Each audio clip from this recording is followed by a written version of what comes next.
Mas eu quero que você faça uma oração. Já foram feitas muitas orações neste lugar. E eu creio que todas elas já chegaram ao trono da graça. Mas eu quero que você faça uma em especial. Eu quero que você diga: Senhor, eu quero deixar neste lugar toda a minha orfandade. Diga: eu não quero sair desse lugar cantando Pai Nosso apenas com os meus lábios. Mas eu quero verdadeiramente sentir o teu coração de pai e permitir que o meu coração de filho fale nessa manhã com o Senhor. Diga: fale comigo, meu Pai. Eu preciso que o Senhor fale comigo. Em nome de Jesus.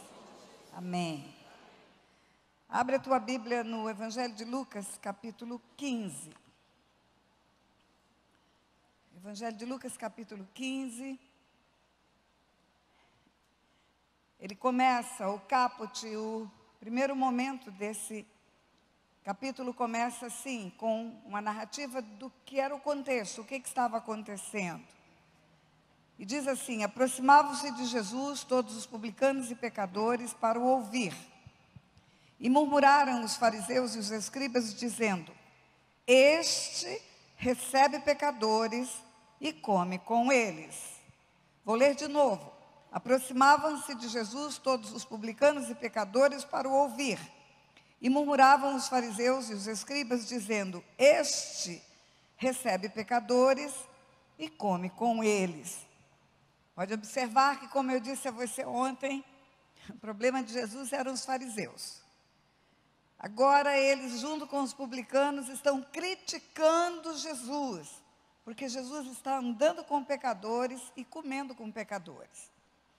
Andar com pecadores, ok, tudo bem, no meio da multidão você pode andar. De repente tem o mesmo local, a mesma passada. Mas comer com significa comunhão. Comer com pecadores, sentar à mesa com eles.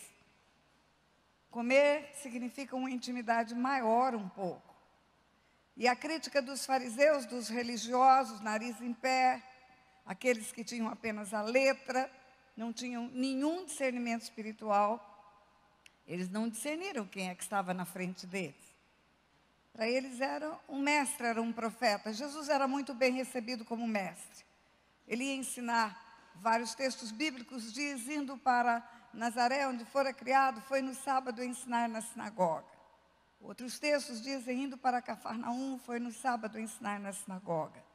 Todos queriam ouvi-lo como mestre, alguns queriam ouvir as profecias, ele também era profeta. Outros queriam ver milagres, o sobrenatural andava onde ele estava. Mas, na verdade, havia sempre um distanciamento do verdadeiro Filho de Deus que estava na terra. Por isso que um dia ele pergunta para os seus discípulos: quem dizem os homens que eu sou? E a resposta foi: dizem que você é um profeta, Elias, João Batista, um profeta. E aí ele pergunta: e vocês? A primeira pergunta é como o mundo me vê, como o mundo me enxerga, como o mundo me olha. Mas a segunda é como vocês, meus discípulos, me veem. E aí Pedro, afoito, sempre mais turbinado, sanguíneo, ele diz: tu és o Cristo, o Filho do Deus vivo. Resposta certa, Pedro. Ele diz: não foi carne nem sangue que te disse isso, Pedro, não é revelação de homem. Isso é revelação do Espírito, porque é só espiritualmente que é possível discernir quem Ele é. Muitas pessoas que andam pela face da terra têm pregado e até escrito coisas a respeito dele, livros.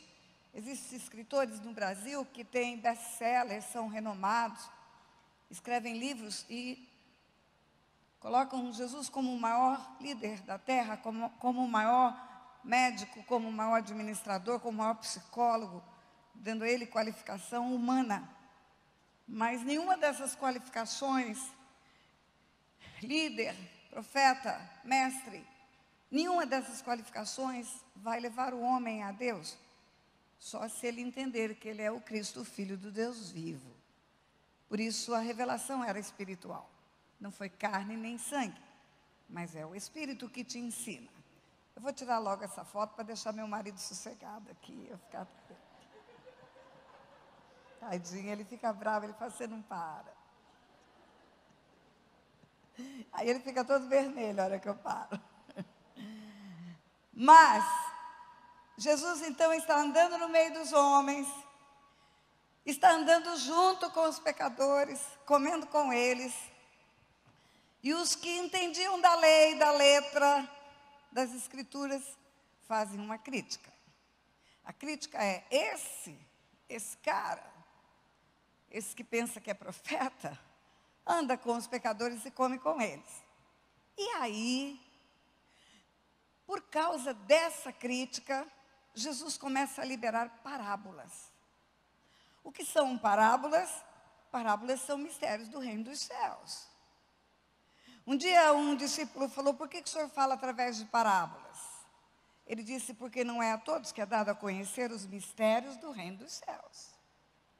Não é a todos que é dado a conhecer os mistérios do reino dos céus, mas aos discípulos ele explicava. Então, se ele explicava e se a partir da explicação era possível conhecer os mistérios do reino dos céus, parábolas são chaves espirituais para conhecer os mistérios do reino dos céus. Eu falei de chave aqui no primeiro dia, um pequeno objeto de metal, introduzido numa fechadura, faz abrir uma porta e faz você entrar num lugar, permite a sua entrada num grande lugar, com muitas cadeiras, com refrigeração, com cobertura, mas precisou uma chavezinha, fazer um clique, encaixar os dentes numa conexão perfeita.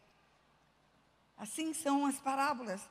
Parábolas são chaves espirituais, chaves que abrem portas, que explicam mistérios do reino dos céus. E quando uma chave dessa funciona no nosso coração, funciona no nosso espírito, nós começamos a ter um discernimento espiritual a respeito de coisas que não tínhamos. Começamos a ver aquilo que não víamos, enxergar o que não enxergávamos, vemos pelo espírito. Coisas que não é carne nem sangue que nos revela, coisas que não são discerníveis intelectualmente, mas apenas espiritualmente. O bombril muda para um Sky. A chave tira o bombril e coloca um Sky para funcionar. Aqui eu não vou perder essa chance. Agora ela que ficou sem graça. Mas olha, Jesus fala 3 parábolas.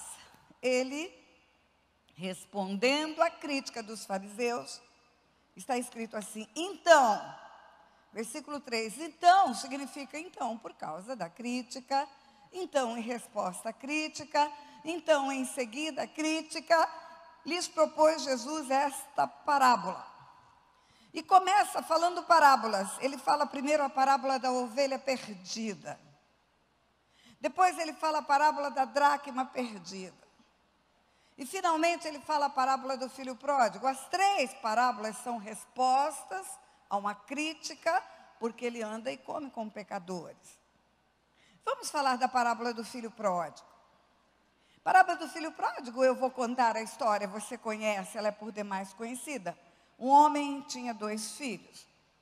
E o mais novo chega para o pai e fala, me dá a parte que me cabe na herança. E a Bíblia fala que o pai repartiu os haveres. Repartir é parte e parte. Repartir é dar para um e dar para outro. E aí o que pediu, o mais novo, que recebe a herança, vai embora, deixa o pai. Deixa o pai. E vai viver dissolutamente. Tem uma degradação total. Ele era filho, ele era herdeiro, ele estava na casa do pai, ele tinha as regalias de filho, mas ele escolhe ir embora. Ah, o livre-arbítrio. A decisão é do homem de querer luz ou trevas, sempre é do homem.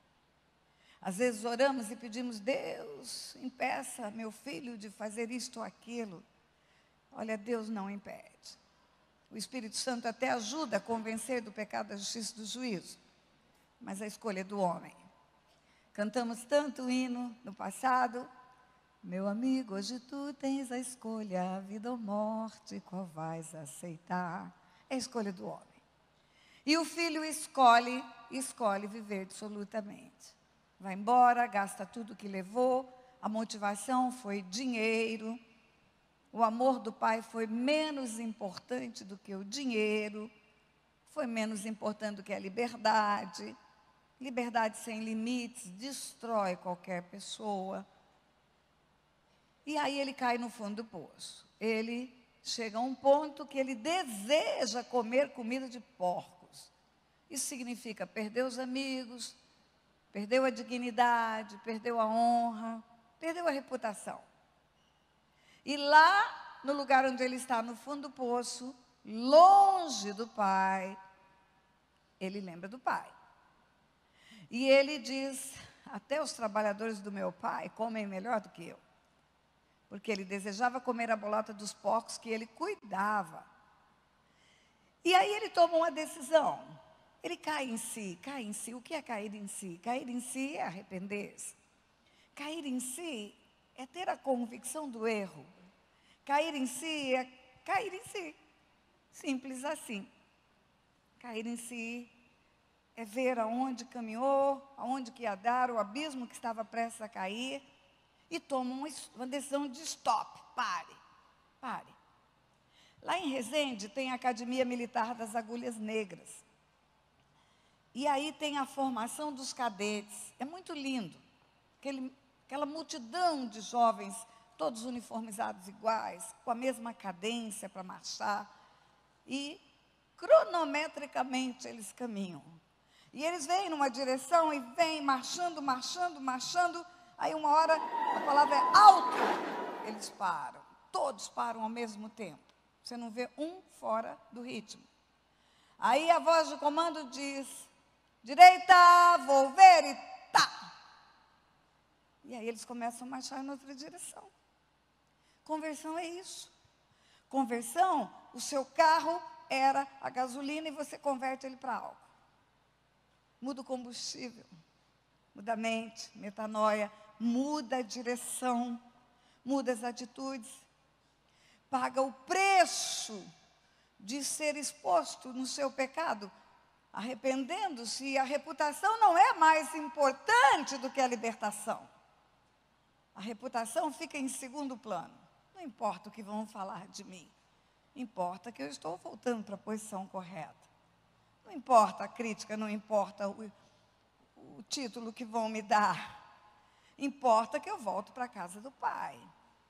Mas é interessante que no arrependimento dele, ele fala a palavra pai várias vezes.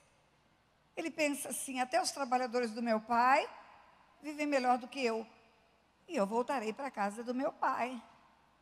Voltarei para a casa do meu pai, direi, pai, eu não sou digno de ser chamado teu filho. Pai, pequei contra os céus diante de ti. Pai, trata-me como um dos teus trabalhadores. Deixa eu ser servo. Trata-me como um dos teus trabalhadores significa, tudo bem, eu tinha um lugar de filho, perdi, não valorizei o lugar que eu tinha, não valorizei o nome, não valorizei a honra que você me deu. Fui para o mundo, caí fundo, mas agora, pai, deixa eu voltar para casa, mesmo que não seja filho. Deixa eu ficar por perto. Deixa eu ficar junto do Senhor, tu guedinho, deixa eu ficar coladinho no Senhor, porque eu quero viver perto. É melhor do que viver longe. É melhor perto sem ter nada, sem ter herança, sem ter nome de filho, mais perto. E aí ele ensaia a volta para casa. Ele ensaia. Eu acredito que ele foi caminhando e pensando, vou dizer para meu pai assim, pai, pequei contra os céus diante de ti, pai, não sou digno de ser chamado teu filho. Pai, trata-me como um dos teus trabalhadores. Pai, não sou digno de ser chamado teu filho. Pai, pequei contra os céus diante de ti. Pai, trata-me como um dos teus trabalhadores. Eu creio que ele ensaiou o discurso. A gente ensaia. Quando a gente vai falar alguma coisa muito importante, a gente pensa no que vai falar. E ele vem com esse discurso e ele sabe que aonde ele está o pai não vai. Agora ele sabe do amor do Pai. Amor incondicional. Sabe o que é amor incondicional? É um amor que mesmo você sendo machucado, arrebentado, mesmo você chorando pela dor que te fizeram passar, você não para de amar. O Senhor fala com amor eterno, eu te amei, com benignidade eu te atraí. Ele fala isso em Jeremias 31. É só por Deus, é só com uma porção do amor de Deus na gente, que nós podemos amar incondicionalmente. O amor de Coríntios 13, um amor que tudo suporta, diga tudo. É tudo, tudo é tudo, simples assim, tudo suporta. Ele sabia que o Pai tinha esse amor. Quando ele volta, ele sabia que esse amor ia permitir o retorno. Ele sabia que o Pai não o enxotaria, mas ele não sabia o tamanho desse amor. Ele só descobre o tamanho quando ele volta. Ele avaliava menor o amor do Pai. Porque quando ele volta e propõe ser apenas um servo, apenas ficar por perto, o Pai surpreende ele, sabe?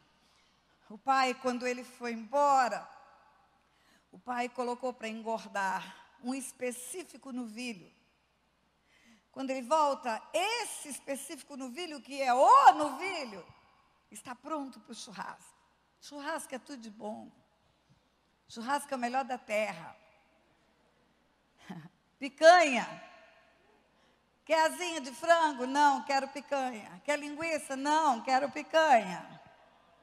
Picanha é o melhor da terra. O Senhor falou que eu ia comer o melhor da terra. Maminha. Fraldinha. Mas, enfim, ele volta.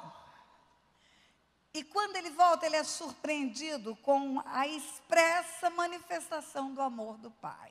Sim, porque amor, queridos, amor é sentimento só. Amor é abstrato, é escondido, é invisível. Você pode amar uma pessoa e nunca ninguém saber, nunca ninguém ver, nunca ninguém notar. Existem pessoas que acham que podem amar sem nunca dizer eu te amo. Pessoas que acham que pode amar sem nunca dar um beijo, um abraço, um toque. Nunca falar algo que anima, nunca levantar, nunca estimular. Aí é um amor secreto, é abstrato, o outro nunca vai saber. Quando você ama mesmo, você quer toda hora dizer eu te amo. Você é importante para mim. E ele vem, não sabe que o amor do Pai é desse jeito. Ele vem esperando ser tratado como um dos empregados. Empregados têm direito a salário pelo trabalho. Empregado se relaciona pelo que faz. O servo tem um relacionamento de atividades e uma recompensa pelas atividades. O servo pode ser um ativista e ele vai ter bom salário. Quanto maior ele trabalhar, mais ele vai ser recompensado. Mas o filho não. A relação do filho com o pai não é uma relação de ser recompensado pelo que faz, mas de ser amado pelo que é. Ele é filho. E se ele é filho, ele é amado, independente dele produzir frutos ou não. Ah, tem filho que vai para a cadeia. Tem filho que faz tudo errado. Tem filho que bota os pés pelas mãos e vai para a cadeia, e eu passo em frente àquela cadeia de Resende, dia de visita, e vejo aquele mundo de mãe, esperando a hora da visita. Aquele mundo de mãe amando os seus filhos, mesmo todos errados. Ele só descobre isso quando ele volta, ele descobre que é um amor incondicional desse pai. Porque o pai chama logo os servos e manda preparar o novilho cevado, mas antes de preparar o banquete, o novilho não é um novilho, ou é aquele novilho. Especificamente foi preparado para a volta do meu filho. Meu filho foi e eu comecei a esperar a volta dele. Meu filho partiu, eu não me dei por convencida de que perdi, eu vou esperar ele voltar. Meu filho saiu de casa, deixou tudo para trás, mas eu vou ficar firme na convicção de que ele volta. E eu vou já escolher o lençol para pôr na cama no dia da sua volta. E eu vou já preparar o menu, o cardápio. Mais francês, menu, o cardápio da volta dele. Porque eu sei que ele vai voltar. Nesse dia eu vou fazer tudo que ele gosta. O novilho cevado significa grande expectativa, grande sonho e projeto da volta. Mas antes de mandar matar o novilho, o pai faz algo. O pai coloca o anel no dedo, o anel. O que é o anel? Qual é o símbolo do anel? O anel é a autoridade, é o brasão da família. O selo do nome. Só pode usar o brasão da família aquele que é filho, empregado não. Empregado não usa brasão da família. Só pode usar o nome, o filho. Não. Tem que ser filho. Ele coloca a capa. Sabe o que é o significado da capa? Qual é? Proteção. Você está de novo no meu esconderijo. Presta atenção, quando o rapaz vai embora, quando ele deixa o pai, quando ele vai viver dissolutamente, ele perde a proteção. Sabe por que ele perde a proteção? Porque ele perde a presença. A proteção está vinculada à presença. O amor do pai é incondicional, mas a presença e a proteção não são. A presença e a proteção decorrem do relacionamento. O pai ama de longe. Não foi atrás. E aí, se não há presença, e se não há intimidade, e se não há relacionamento, há morte. Porque foi viver dissolutamente, foi pecar, e o salário do pecado é a morte. E morte é a separação do pai. Ficou separado, morreu. Nós usamos uma linguagem crentez, usamos uma linguagem que foi adaptada ao longo dos anos pelas nossas tradições, e dizemos, está desviado. Quando eu comecei a viajar para os Estados Unidos, alguns anos atrás, para pregar, eu ia muito numa igreja em Atlanta, fica no estado da Geórgia, e os filhos dos pastores estavam no altar, baterista, tecladista. E aí fui uma vez, fui duas, fui três, lá pela quarta vez, sumiu um dos meninos do altar. E aí fomos jantar depois do culto, e a mamãe fala para mim, pastora, a senhora está sentindo falta de fulano? E disse o nome do filho, eu falei, estou, pastora. Ele foi embora? Ela falou, não, pastora, ele está desviado, ele está fazendo tudo errado, ele está bebendo, ele está fumando, ele está se drogando, ele está sentando na mesa com os escarnecedores, ele não toca mais no altar, ele foi embora, ele desapareceu. Mas eu estou em paz, pastora, porque ele foi apresentado no altar, desde menino ele caminhou nos caminhos, e eu creio que Deus está com ele onde ele está, e a proteção e a guarda dos anjos também. Foi duro para mim fazer a resposta. Às vezes é muito duro você ministrar a palavra, mas o dia que Deus nos chamou, Ele falou, quem tem a minha palavra, pregue a palavra. Não é a minha palavra como um martelo que esmiuça a penha. E eu fui obrigada a falar para aquela mãe, mãe, eu sinto, mas eu preciso te dizer a verdade. Deus não está com ele lá onde ele está. Ela regalou um olho. Eu falei, não está, porque ele está morto. A parábola do filho pródigo fala que o filho que deixou o pai, que foi viver dissolutamente, estava morto. Só reviveu quando se arrependeu e voltou para a casa do pai. Os anjos do Senhor acampam-se ao redor dos que temem o Senhor. E é a falta de temor de Deus que está levando seu filho a viver dissolutamente. Então, mãe, você tem que orar pelo seu filho para que ele se converta. Porque ele está morto. Ele precisa reviver. Ele está perdido e ele precisa ser achado. O filho pródigo estava morto. Volta para casa, o pai o acolhe, oferta o amor que nunca acabou. Amor de verdade não acaba, amor de verdade não desiste, amor de verdade suporta tudo, amor de verdade é amor de verdade. E aí o pai coloca também as sandálias. O que é a sandália? A sandália é o destino, é onde eu vou, meu pé. Outro dia meu pé estava tão doidinho, meu pé pequenininho, eu calço 34. Você vai na loja, 34 é sapato de criança de 9 anos. E eu prego demais, e viajo demais. E o meu pé estava doendo, e eu falei, pai, por que meu pé dói tanto?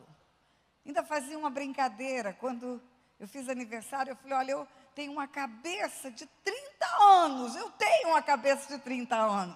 mas o joelho e o pé insistem em envelhecer, não sei o que fazer. E aí eu falei, pai, por que meus pés doem tanto? O pai falou, porque você está caminhando muito rumo ao seu destino. Porque os pés de quem prega as boas novas são formosos. Mas o formoso para mim é diferente do formoso para você. Formoso para você é unha feita. Formoso para você é pelezinho. Formoso para mim é pé cansado de pregar o evangelho. Você está no caminho, é isso. O pai coloca a sandália nos pés. Significa o quê? Significa voltou para o destino. O homem morre, o corpo volta para o pó, o espírito volta para Deus que o deu. Pronto, voltou para o destino de voltar para Deus. E aí tem uma festa, o novilho cevado já está no fogo, o churrasco já está cheirando, o pai já chamou as bandas, está rolando uma música, o barulho chega onde todo mundo alcança e tem um outro filho. Tem um outro filho, o outro filho está no campo. O outro filho nunca foi embora, o outro filho nunca viveu absolutamente, o outro filho não tem motivo para ser acusado de nada, o outro filho é tudo de limpo.com. Mas tem um pequeno probleminha. Outro filho sofre de uma doença terrível chamada cabrito. Sabe o que é cabrito? É ciúme. A gente inventou isso porque ele fala para o pai, quando ele volta ele fica bravo, ele fica irritado, porque ele vê a festa feita para o pecador arrependido, e ele não é um pecador, não se arrependeu, ele é todo certinho, ele não tem do que se arrepender. E ele fala para o pai, eu te sirvo há tantos anos, e você nunca me deu nenhum cabrito para comemorar com os meus amigos. Eu te sirvo há tantos anos. Ele fica bravo, porque tem uma festa para o irmão que estava perdido e voltou, estava morto e viveu. E o ciúme dele faz ele dizer para o pai, eu te sirvo há tantos anos e você nunca me deu nenhum cabrito para comemorar com os meus amigos, nunca fez para mim uma festa de volta? Não, não precisa fazer uma festa de volta, porque você não foi. Você sempre esteve vivo, sempre esteve do meu lado. Mas quando ele fala, eu te sirvo há tantos anos e você nunca me deu nenhum cabrito para comemorar com os meus amigos, ele fala do irmão, ele fala, esse teu filho, ele não fala meu irmão, não, ele fala, esse teu filho gastou tudo com meretrizes e agora o senhor faz a festa dele.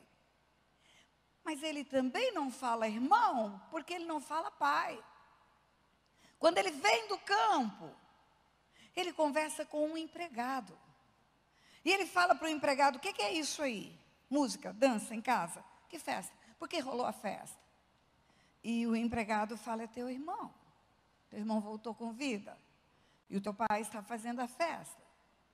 Aí ele vai para o pai, e ele não fala pai. Ele fala, eu te sirvo há tantos anos. E você nunca me deu nenhum cabrito para comemorar com os meus amigos, e a resposta do pai para ele, a essa palavra dura que ele dá, o pai fala para ele, meu filho, tudo que é meu é teu, você não tem só um cabrito, você tem a herança toda. Eu reparti. Teu irmão jogou fora a parte dele, o que sobrou é teu. Você tem a tua herança e você tem a mim com você. E você é meu filho, você não é meu servo. É tudo isso que está incluído nessa resposta. Eu te sirvo há tantos anos e você nunca me deu nenhum cabrito. O pai fala, meu filho, tudo que é meu é teu. Você é meu filho e você é o meu herdeiro. Aí o pai fala, o teu irmão, você é meu filho, ele é teu irmão.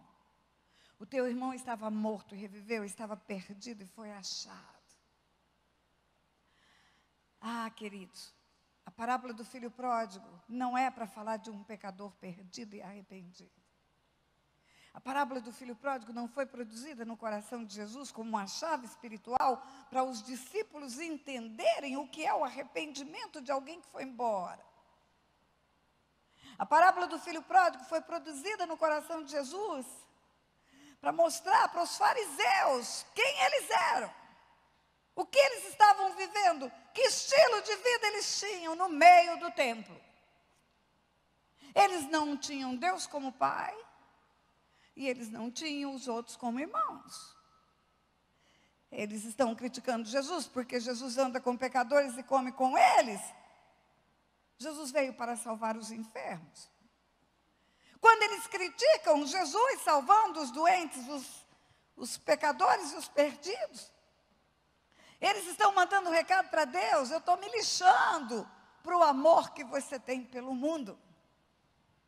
Porque Deus amou o mundo de tal maneira que deu o Filho para salvar o mundo. Eu tenho notícia para te dar, igreja, por favor, não leve a mal. Mas é preciso de vez em quando a gente trazer isso à memória. Não está escrito que Jesus amou a igreja de tal maneira. Amou o mundo de tal maneira. É o pecador que está lá fora, que precisa ser alcançado por esse amor, porque nós já temos. Já somos a igreja, a noiva, que está se preparando para a volta dele. Mas a morte dele foi para salvar o mundo. Todos aqueles que estão fora da presença de Deus, todos aqueles que estão perdidos, são amados por Ele. E quando alguém volta, sai do mundo e vem para os braços do Pai. A conversão é o resgate do império das trevas para o reino da luz. Sabe o que acontece? A Bíblia diz que tem festa no céu. Tem festa no céu quando um pecador se arrepende. E aí Jesus está falando para os fariseus, olha, vocês não estão entendendo nada. Porque se vocês estivessem entendendo o motivo pelo qual eu vim, vocês se alegrariam de eu estar andando no meio dos pecadores. E vocês se alegrariam pela salvação deles. E vocês entenderiam o coração do meu Pai quando alguém se arrepende. Vocês deixariam de ter um dedo apontado para julgar. E vocês glorificariam a Deus pela mudança de uma pessoa. Vocês colocariam os joelhos no chão, orando para que aquela pessoa que está perdida caísse em si e voltasse para casa e se convencesse do pecado, da justiça e do juízo. A frase final é implícita nessa parábola. Vocês estão na casa do Pai, mas vocês não são filhos. Não. Vocês são só servos. Vocês não são filhos, por isso vocês não têm intimidade, não escutam o bater do coração do Pai. Vocês não são filhos, por isso vocês não querem saber o que o Pai quer. Vocês só querem saber o que você quer. Vocês querem andar nos primeiros lugares, nas sinagogas, bater no peito, fazer orações enormes, mas vocês não estão preocupados com o choro do meu Pai, que Ele chora toda madrugada, porque o filho foi embora. Ele está dizendo, vocês não têm conexão nenhuma com Deus. Vocês só têm religião, só. Religião. Queridos, a orfandade espiritual significa você ter Deus como Deus e não ter Deus como Pai. Você tem Deus como um ser poderoso, grande, El Shaddai, num alto e sublime trono, mas você não ter Ele como Pai e Filho. Jesus, ele confrontou os fariseus nesse tópico o tempo todo. Os fariseus oravam aquelas orações impostadas, enfeitadas, verdadeiros salmos e hinos. Ó Senhor da glória, grande e tremendo tu és, majestoso, poderoso, El Shaddai. Tudo bem, é tudo isso. Mas Jesus chegou e disse, olha, quando vocês orarem, vocês falem Pai Nosso. Pai, Ele é seu Pai. Você está jejuando, tem alguma causa pelo qual você quer crescer espiritualmente, mortificar a carne, alimentar-se no espírito? Ok, jejue, mas não fique de cara comprida. Tome banho, passe perfume, fique lindo e cheiroso. O vosso Pai, que vem em secreto, vai recompensar. Quando você orar, não precisa ficar nas praças, vai para o seu quarto. O vosso Pai vai te recompensar. Você está preocupado com a crise? Você está preocupado com o que vai comer, beber, vestir, calçar? Não, fica não. O vosso Pai alimenta as aves no céu e veste os lírios no campo. Você acha que o vosso Pai vai deixar faltar alguma coisa para você? Não. Ele diz, vós que sois maus, sabeis dar boas dádivas aos vossos filhos, quanto mais o vosso Pai que está no céu. E ele começa a dizer a palavra Pai, Pai, Pai, Pai, Pai, Pai, Pai. Esse foi o principal motivo da sua acusação. Blasfêmia. Como é que um homem diz que é filho de Deus? Gálatas 4, a partir do versículo 4, diz assim, vindo a plenitude dos tempos, Deus enviou o seu Filho, nascido de mulher, nascido sob a lei, para resgatar os que estavam debaixo da lei. E porque vós sois filhos, Deus enviou ao vosso coração o Espírito do seu Filho, que clama, Abba, Pai, de sorte que não sois mais servos, mas sois filhos, e se sois filhos, sois herdeiros de Deus. Vou repetir. Vindo a plenitude dos tempos, Deus enviou o seu Filho, nascido de mulher, nascido sob a lei. É Jesus que vem, no tempo certo, determinado por Deus. E aí você é resgatado por Jesus. E aí quando você é resgatado por Jesus, muda o seu status. O DNA que você tinha, que é o DNA do pecado, é trocado pelo DNA de filho. Porque está escrito, ele veio para os seus não receberam, tantos quantos o receberam, deu-lhes o poder de serem feitos filhos de Deus. A conversão te faz filho, é simples assim. A conversão deixa você mudado de criatura para filho. A conversão te dá o DNA de filho, você tem o DNA do pai. Aí, Gálatas 4:4 diz, vindo a plenitude dos tempos, Deus enviou o seu Filho, nascido de mulher, nascido sob a lei, para resgatar os que estavam debaixo da lei, ok. Receberam Jesus, tornaram-se filhos. E aí continua o versículo. E porque vós sois filhos, Deus enviou ao vosso coração o Espírito do seu Filho. Que Espírito é esse? O Espírito do Filho. Quem é o Espírito do Filho? É o Espírito Santo. Em Romanos 8 é chamado de Espírito de adoção. Em Gálatas 4 é chamado de Espírito do Filho. E o Espírito do Filho faz o quê? Eu incorporo o Espírito do Filho para quê? Para ter dons, pastora. Ok, tudo bem, ele dá dons.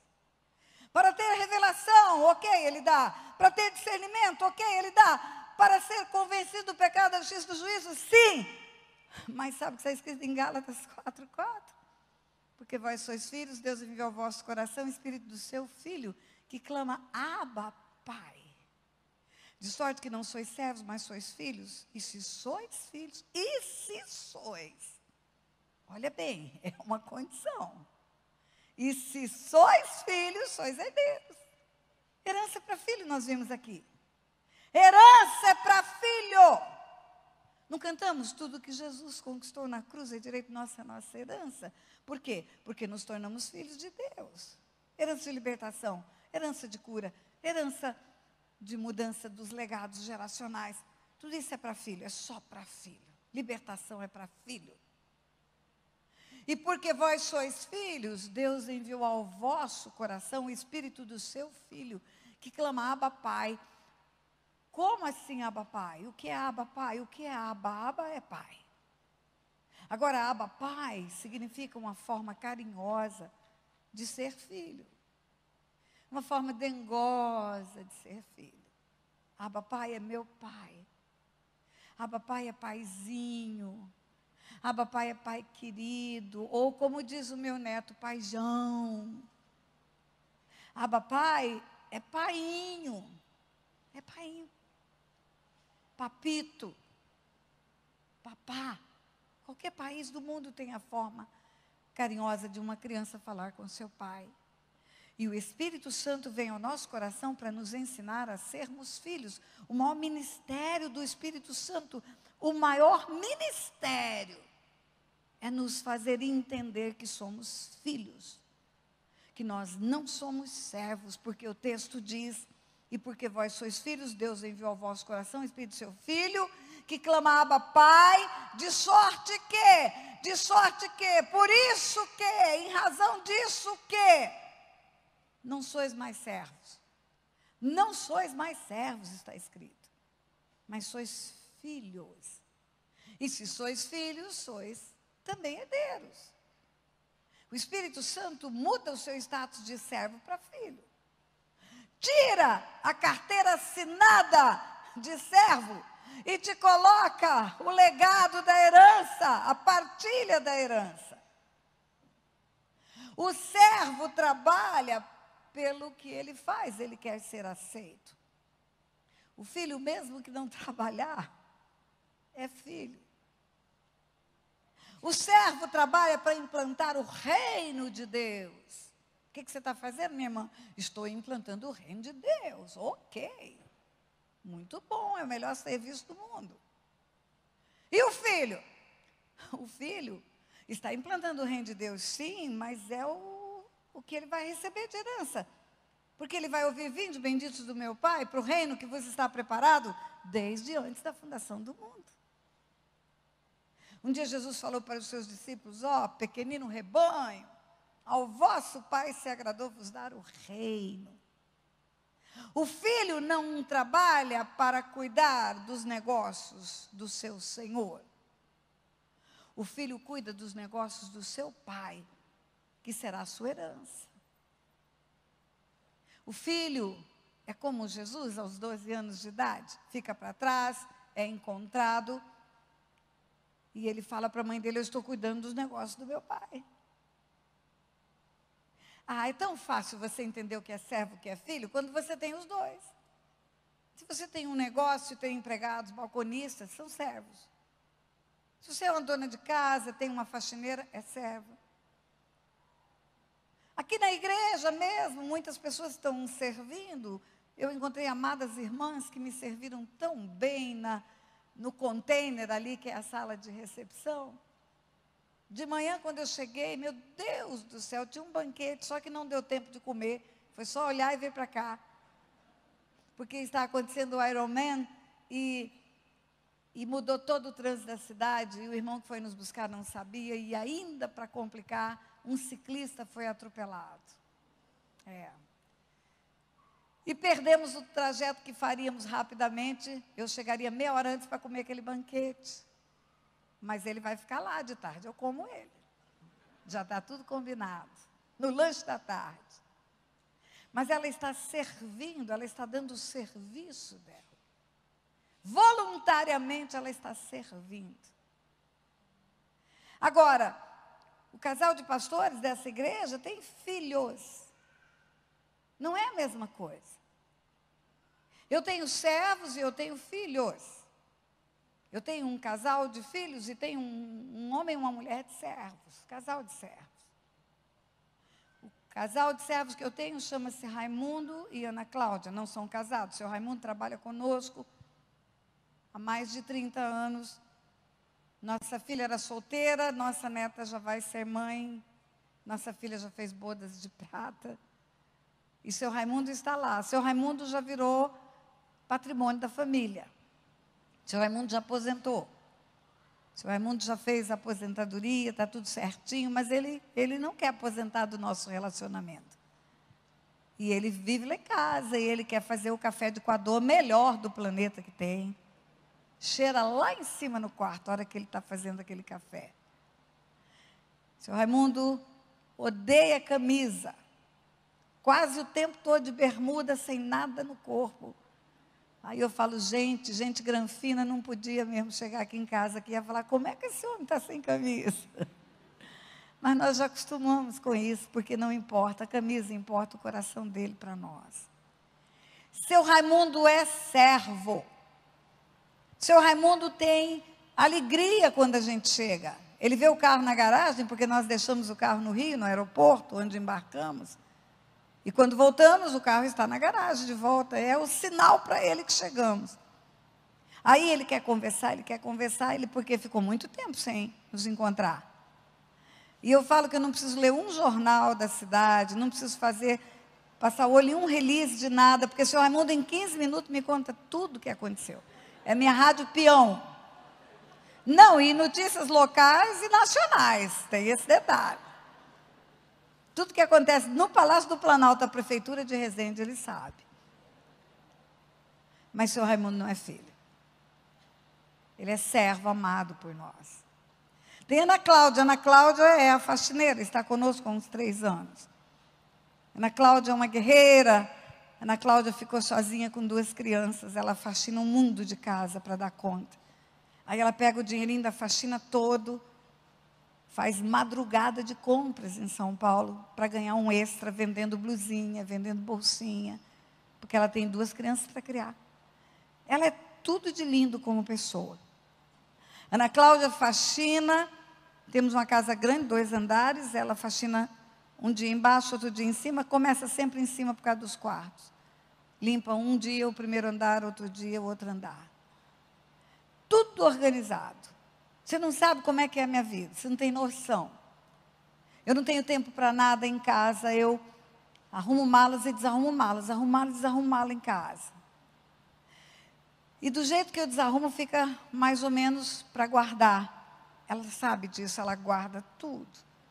Quando a gente chega em casa, depois de 20 dias fora, a hora que bota o pé na sala, a hora que bota o pé na garagem, o pobre do cachorro, nós temos um cachorro chamado Sansão. Ele está tão carente que ele quer entrar dentro do carro. Ele sobe, põe a cabeça no meu colo, e ele esfrega meu colo, ele esfrega, eu tenho que fazer cafuné nele, até ele ficar quieto, porque senão ele não deixa entrar. E aí, eu chego em casa e eu falo para o Otto, nós temos casinha, vamos brincar de casinha? Um dia, às vezes 1 à tarde, brincar de casinha é assim, eu vou lavar toda a roupa suja, toda, aquilo que está acumulando nas malas, e o Otto vai fazer uma comidinha gostosa para nós, cozinha, que é uma maravilha. Faz um lanche, faz uma gelatina na forma quadrada, você já sabe disso. Ana Cláudia dobra e deixa em cima da cama as roupas para guardar. Quando eu volto, o que é a camisa, ela de pendura, o que é roupa de gaveta, ela não mexe em gaveta nenhuma, ela deixa tudo dobradinho. Lá em casa não passa roupa, viu? Só lava. Passar roupa não é de Deus. Não mesmo.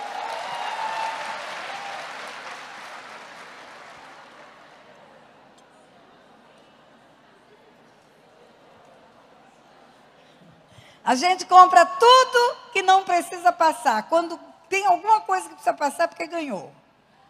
E assim mesmo a gente não passa. Um dia uma mulher ficou brava comigo, pastor. Ela mandou uma mensagem para mim. Pastora, a senhora falou que passar roupa é do diabo. Falei, não falei isso não. Eu falei que não é de Deus. Ué, mas se não é de Deus, é do diabo. Não, tem coisa que é do homem. Aí Deus me deu uma sabedoria do alto para responder. Eu falei para ela, por exemplo, você nasceu de cabelo crespo igual o meu, e aí você resolveu fazer progressiva. Progressiva não é de Deus nem do diabo, é do homem. De Deus é o cachinho que ele fez em você. E você tirou, é escolha sua. Você escolhe tirar o amassado da roupa, eu uso ela com amassado mesmo. Então, eu compro roupa que não precisa passar. Mas, enfim, eles trabalham para nós. São remunerados, têm a nossa amizade, têm a nossa admiração, têm o nosso respeito. Tem muitos mimos que damos para eles, mas eles não são filhos. Eles não têm herança, nem intimidade. Eles não sabem o que eu sinto. Eles não sabem o que eu penso. Eu tenho 2 filhos, Leonardo e Simone, tenho netos. A minha filha é folgada como qualquer filha da face da terra. Falei para você que eu calço 34, ela calça 35. Aí eu já compro o sapato 35, porque eu sei que ela vai usar. Vai esticar. A maioria dos meus sapatos fica meio saindo do pé para caber na Simone. Simone leva o que ela pode levar. Outro dia nós já estávamos saindo de casa, há 15 dias atrás, já estávamos lá fora, ela foi tomar café conosco. Ela falou, peraí, eu tenho que pegar umas coisas. Voltou, saiu. O que ela falou, você vai descobrir com o tempo. Ela usou um ditado, o que a mão não leva, a casa entrega. Se a casa não entregou é porque a mão levou, e a mão é dela. Tudo que serve dela, ela leva. Tudo que ela pode usar, ela leva. Tem uma pessoa preciosa que vende, ela deve estar me escutando agora, ela vende uma marca boa de produto para cabelo. Ela é revendedora no Brasil e ela me manda cestas de produto para cabelo.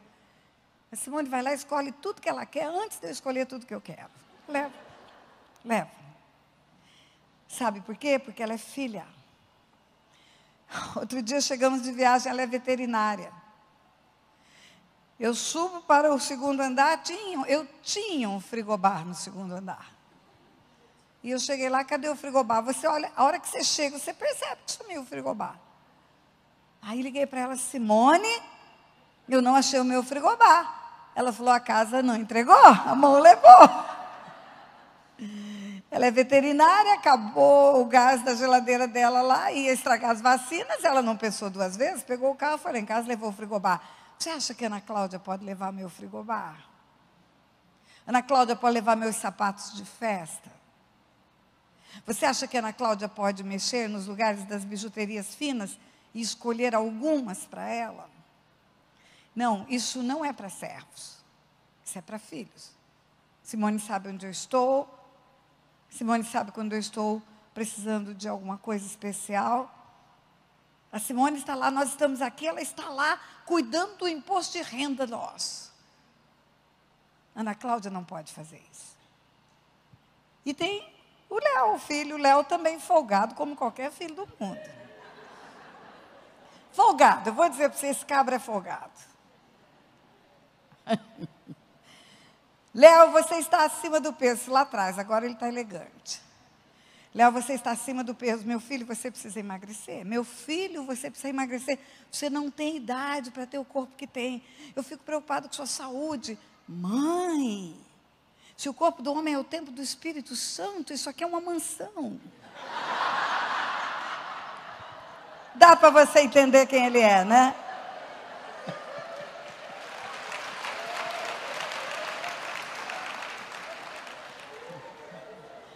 Eu falava, Léo, o pastor ficou todo feliz de ser uma mansão, né, pastor?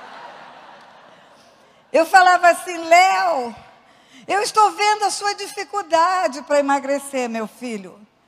Tem aí uma cirurgia, uma tal de uma cirurgia bariátrica que mexe com o estômago.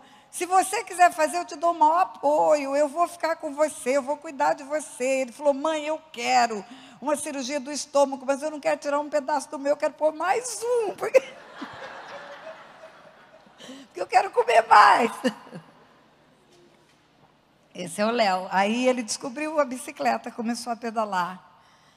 E está ficando inteirão. Emagreceu bem, saudável agora, acabou minha preocupação. Mas é filho, sabe onde estamos, está conosco onde pode. Ele e os meninos dele, que você já viu me abraçar aqui algumas vezes, Tiago e Leonardo, são muito carinhosos, os dois entraram no container para me dar um beijo. Chegaram na porta do container, o pessoal avisou restrito, entrada restrita. Não, mas eu sou neto. Pronto, é neto. É neto, pode.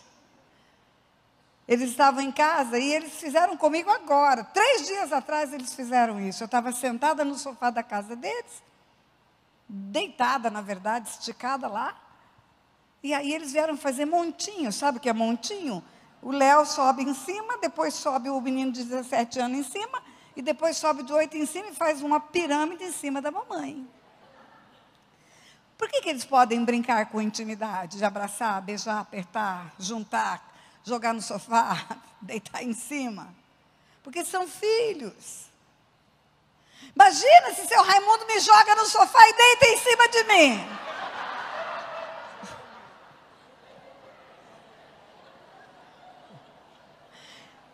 Servo não tem intimidade, filho tem intimidade. Servo não sabe segredo, filho sabe. Servo não tem herança, filho tem. E você foi colocado por Deus no lugar de filho. Quando você se converteu, você se tornou filho. E porque vós sois filhos, Deus enviou ao vosso coração o Espírito do seu Filho, que clamava, Pai, de sorte que não sois mais servos, não sois, mas sois filhos. Agora tem gente que está dentro da igreja, tem o DNA do Pai, tem o Espírito do Filho. Não é mais servo, já tem herança, mas vive como servo. Tem herança, mas vive como se não tivesse. Vive como se não tivesse nenhum cabrito.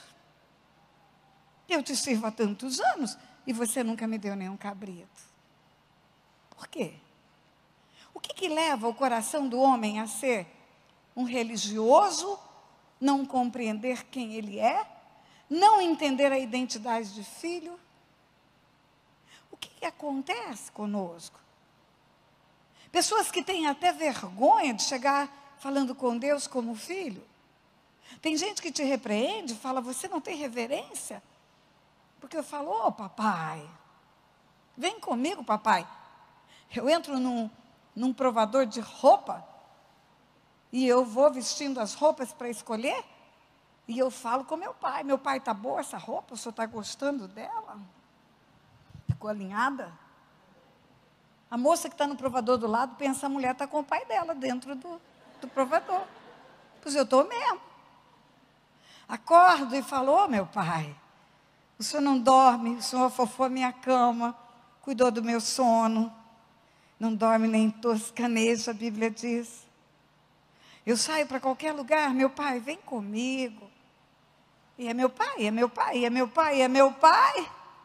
Eu tenho uma discípula que mora nos Estados Unidos, é discípula em vários lugares do mundo, mas essa dos Estados Unidos é uma das primeiras. Ela mora em Jacksonville, e ela queria demais que eu mudasse para os Estados Unidos, e ela insistia, e orava, e vem para os Estados Unidos, e vem aqui, que você tem porta para o mundo inteiro, você sai daqui para pregar no mundo inteiro, não fica lá, vem para cá.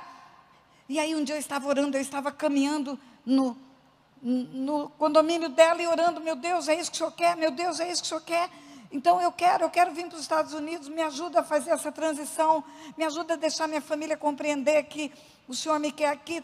Aí eu falei, mas será que Deus me quer aqui? Aí eu parei, eu falei, olha meu pai, se o senhor me quer aqui, o senhor fala comigo, se o senhor não quer, o senhor fecha a porta para mim. E tinha outra mulher caminhando, ela parou e ficou olhando, ela deu 2 passos para trás e ficou me olhando. Ela pensou, é louca, está falando sozinha, está batendo na testa. Porque chega no nível de intimidade que você conversa com o pai, como se ele estivesse ali na sua frente. Papai, papai, meu papai. Mas não foi sempre assim. Por causa da história de vida, por causa de um pai completamente fora da presença de Deus, um pai que não tinha o coração nas mãos de Deus e que não tinha um filho como herança, um pai que fez tudo errado. Eu tinha muita dificuldade de entender a paternidade de Deus. Sabe como é a igreja? Deus, ele se revela a nós como pai pelos nossos pais biológicos. A figura que ele coloca para cuidar das nossas vidas no modelo familiar, pai e mãe.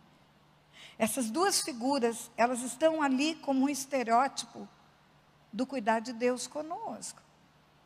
Eu tinha muita dificuldade para entender que Deus também quer manifestar-se como uma mãe, porque mãe é mulher. A gente só fala meu Deus, meu pai, a gente nunca fala minha mãe. Mas quando Deus fala, ainda que teu pai e tua mãe te abandonarem, eu jamais te abandonarei. Quando Jesus fala essas parábolas para mostrar a paternidade de Deus para os fariseus, uma hora ele fala de uma mulher que procura uma dracma perdida. Uma hora ele mostra Deus como pastor, procurando a ovelha perdida. Outra hora ele mostra Deus como uma mulher, procurando um tesouro que foi embora. Outra hora ele mostra Deus como pai, esperando um filho pródigo. A figura de Deus se revela a nós pelo pai e pela mãe. A mãe tipifica o Espírito Santo. O Espírito Santo é o Consolador. O Espírito Santo é quem revela o pai. Se uma mulher engravidar e calar a boca, nunca disser que é o pai da criança, ninguém vai saber. É ela que vai revelar o pai. É ela que vai apresentar o pai na sua glória. Se a mãe chegar para uma criança e falar, seu pai é um safado, é um sem vergonha, não vale nada, essa criança vai ter esse modelo de pai no seu coração. Se a mãe tiver coragem de falar para a criança, olha, não deu certo comigo, não conseguimos viver bem, mas ele é o teu pai, honra o teu pai, ama o teu pai, cuida disso. A figura materna é que consola, ai, ai, ai, tá dodói, mamãe vai cuidar, deita aqui no colinho da mamãe, mamãe vai cuidar de você. O Espírito Santo é o Consolador. E a figura paterna é colocada por Deus na nossa vida, para mostrar o que é uma paternidade. Para não ficar uma palavra de ficção apenas. O que é paternidade? Paternidade é proteção, paternidade é provisão, paternidade é afeto, é manifestação de amor de um pai para uma criança. Esse é o projeto de Deus. Deixará o homem pai e mãe, unir-se à sua mulher, serão os dois uma só carne. O projeto de Deus, um filho fica na casa de um pai, e tem o cuidado de um pai, a proteção de um pai, e a provisão de um pai até o casamento. Não é abandonado, não é deixado, não é jogado. Quando Deus coloca a paternidade na nossa vida, Ele quer que aprendamos tudo com um pai. Aprendamos limites. Por isso que Ele diz, o pai disciplina aquele que ama. O pai disciplina, é o pai que disciplina o que ama. Aí o pai disciplina como? Errado. O pai extrapola na autoridade, o pai abusa da autoridade. Às vezes o abuso é sutil, ele não é tão declarado. Às vezes é meio subliminar. O menino chega da escola com um boletim com excelentes notas. Só tem notaço, só tem nota boa. E ele chega para o pai, ele apresenta o boletim, e o pai olha para aquele boletim, faz uma cara de pouco caso, e fala, você não fez mais que a obrigação. Você só come e dorme. Você tem mais que a obrigação de tirar nota boa. Isso não é mérito, não. Isso é obrigação. Ok. Só que no mês seguinte vem uma nota vermelha. O pai disciplina. De qualquer jeito, mas disciplina. Ou tira privilégios, ou tira celular, ou bate mesmo umas palmadas. Enfim, o pai pune porque o menino tirou nota ruim. Pastora, a senhora está dizendo que eu não posso punir meu filho por notas ruins? Não. Não estou dizendo isso. Eu estou dizendo que se você é um pai que pune o erro, mas não premia o acerto, você não está manifestando uma paternidade que vai fazer o teu filho compreender a paternidade de Deus. Porque Deus disciplina 4 gerações e Ele abençoa 1000 gerações. A mão de Deus para punir é mais fechadinha do que a mão de Deus para abençoar. Ele abençoa muito mais do que disciplina. O amor dele faz com que ele releve tanta coisa. Nos dá uma segunda oportunidade. Nos ama com amor incondicional. Com amor eterno eu te amei. Com misericórdia eu te atraí. Eu te amei, te atraí, te chamei. É Deus que nos atrai. Quando Ele nos amou, a gente não valia nada. Quando nos encontrou, Ele nos amou primeiro. Ele nos amou quando estávamos num tremendal de lama. Quando Ele viu o Filho para morrer na cruz, eu não valia um tostão furado.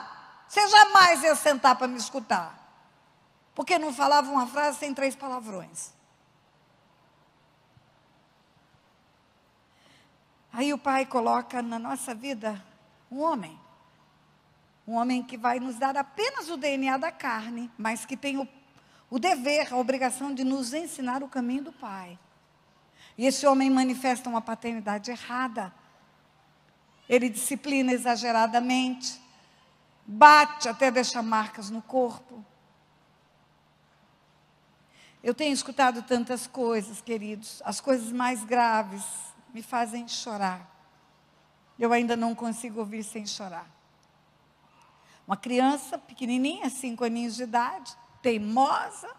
Por que as crianças são rebeldes? A Bíblia fala, a estultícia mora no coração da criança.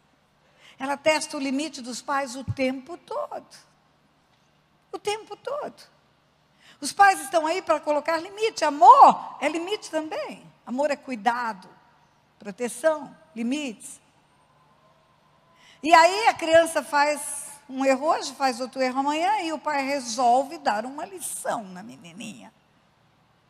Pega a menininha, põe num carro, leva para um lugar distante, faz a menina descer do carro, isso final do dia, e fala para ela, você vai ficar aqui no meio do mato a noite toda, para você nunca mais me desobedecer. Vai ser uma punição só para valer para sempre. Toda vez que você me desobedecer, você vai saber que você vai para a mata escura. E certamente aquele homem ficou por perto. Mas a menina não sabia.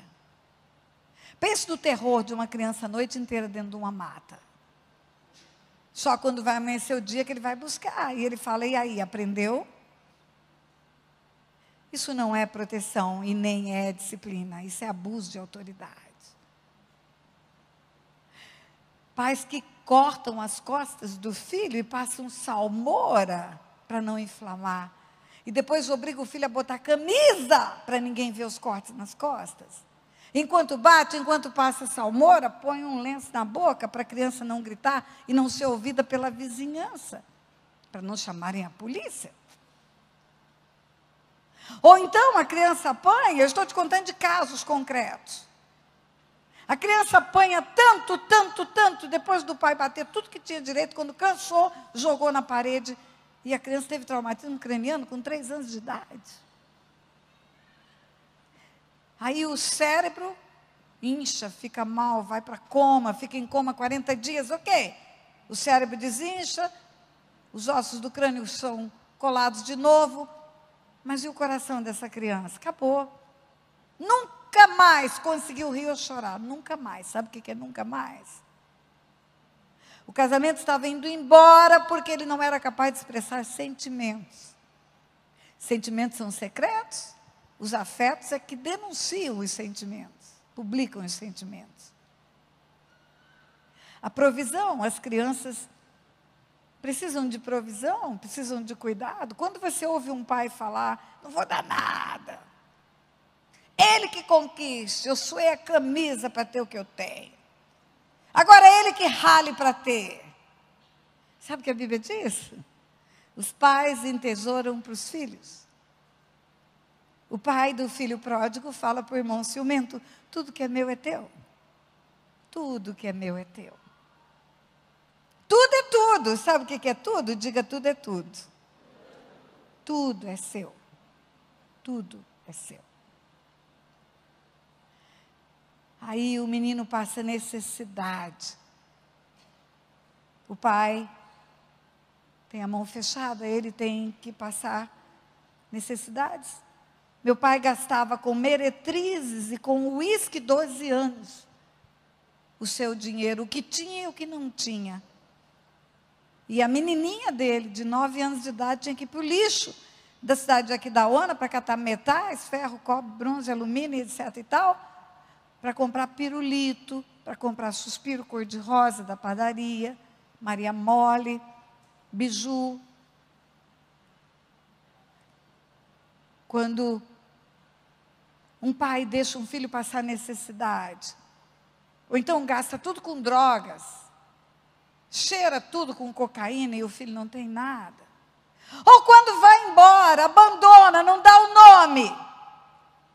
A pobre da mulher tem que entrar com ação de investigação de paternidade, para provar que fulano é o pai. Porque se não provar na justiça, esse pai não dá nem pão. Quando essa criança é tratada dessa forma, ela vai criando um conceito de paternidade.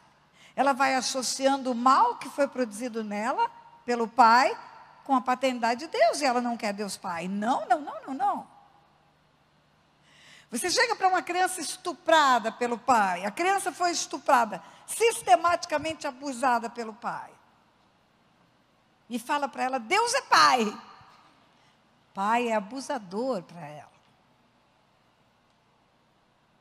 Você entende o que eu estou te falando? Você entende que o mal produzido pelo seu pai na sua vida, seja ele por decisão pessoal, escolha, seja ele pelo diabo usando a vida dele, seja ele porque também foi abusado por seus pais, tudo aquilo que seus pais produzem em você de errado, vão dificultar você chegar em Deus como pai. Você vai querer Deus como Deus. Eu quero Deus e eu até canto. Eu quero Deus. Mas pai não. Abba pai não. Abba pai não. Abba pai deita na cama comigo. E o meu pai entrava desde os 6 anos de idade até os 12 anos para abusar sexualmente de mim. Foi o que eu escutei de uma jovem. Eu não quero pai, Deus pai não. Eu escutei do filho de um pastor, eu não quero Deus como pai. Porque o meu pai batia na minha mãe 2 vezes por dia. Eu não quero Deus pai. Deixa eu querer só Deus. Enfim, queridos, todo o mal produzido em nós pelos nossos pais biológicos, eles fazem uma barreira enorme no nosso coração, para que não cheguemos a Deus como pai. Mas isso pode ser curado. Isso pode ser restaurado num minuto. Porque Deus quer ser o teu pai. Pastor, outro dia, bem recentemente eu recebi um telefonema. Nós somos pastores de pastores hoje. Somos mentores de pastores. E eu recebi um telefonema. Um pastor pedindo socorro. Ele falou para mim, pastora Tânia, eu estou para tomar uma decisão séria e eu quero a sua intercessão. Também quero o seu conselho. O meu copastor, o meu braço direito, o principal homem na congregação, depois de mim, que sou pastor presidente, tem um problema sério. Ele tem uma mulher, pastora Tânia, que não se submete a ele de jeito nenhum. E não submete a mim, e não submete a autoridade nenhuma. Ele tem uma esposa que é um problema, é uma vergonha para ele. E eu não posso deixar esse homem continuar no cargo. Porque o principal requisito é que ele cuide bem da sua casa, e ele não está cuidando bem da sua casa. A sua mulher não se submete a autoridade nenhuma. E aí, pastora, eu quero que a senhora ore, porque eu vou me desligar dele. E aí, pastora, a metade da congregação pode ir embora com ele. Porque ele é muito amado por todo mundo. Gente, não se preocupe com o calor, não. Aqui está mais calor do que aí, porque tem um mundo de luz aqui em cima de mim. Fica calmo. Senta aí e fica quieto.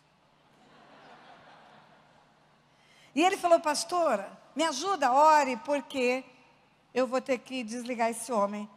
E muitas das pessoas que estão na igreja vão embora com ele. Quando ele terminou de falar, eu falei, pastor, o senhor já tratou dessa mulher?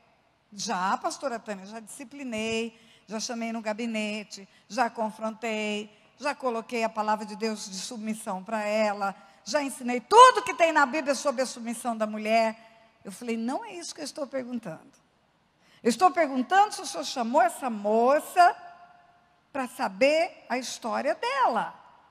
Porque aí tem uma raiz que é desde a infância, pastor. Uma pessoa que não se submete a autoridade nenhuma, é porque sofreu abuso de autoridade. Em algum momento da vida dela, ela sofreu abuso de uma autoridade que ela tinha respeito e honra por essa autoridade, ela sofreu abuso. É, pastora, não pensei nisso, então chama essa mulher para conversar.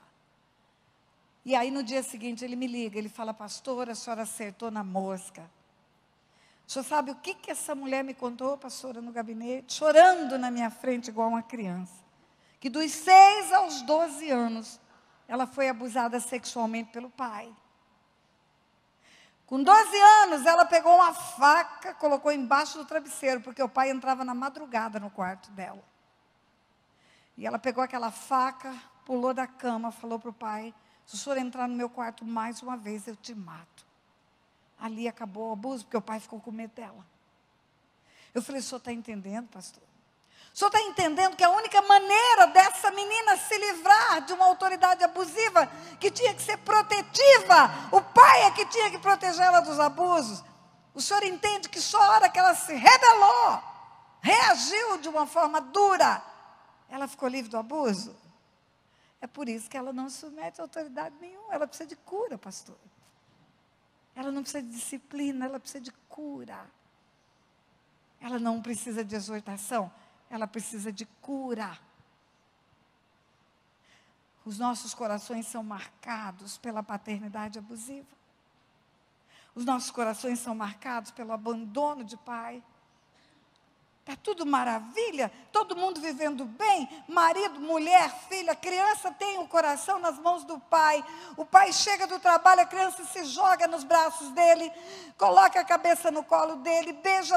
Um dia o pai chega e fala, olha, arrumei outra mulher, estou indo embora, vou ser feliz. E deixa a sua menininha, larga ela. Meu pai abriu uma mala em cima da cama, dobrava suas roupas de linho bem dobradinhas, arrumava a mala bem devagar, punha um perfume, as meias, e ele dizia para minha mãe, eu vou embora, eu encontrei uma mulher que eu amo, e eu vou viver com ela. E a minha mãe respondia sempre a mesma coisa, ela falava, que bom que você encontrou uma mulher que você ama, porque o homem que eu amo está morto, e eu nunca consigo encontrar com ele. Eram 2 pessoas que viviam juntos, mas que amavam os seus antigos noivos. Quantas vezes eu vi meu pai embora? Quantas vezes? As notas iam lá para o chão. Quando ele voltava sempre. Porque ele se amigava com a prostituta e a prostituta largava dele, voltava para o prostíbulo, coitada, precisava de libertação. Aí ele voltava para casa envergonhado, cabisbaixo, não pegava a gente no colo, não encostava. Hoje eu sei que era vergonha, mas eu não queria nem saber, eu queria saber que meu pai voltou. Voltou para mim, voltou para casa. Mesmo que não me encoste, eu fico igual um cachorrinho em volta dele. Ele tinha cravinhos no rosto e eu falava, pai, deixa eu tirar seus cravinhos.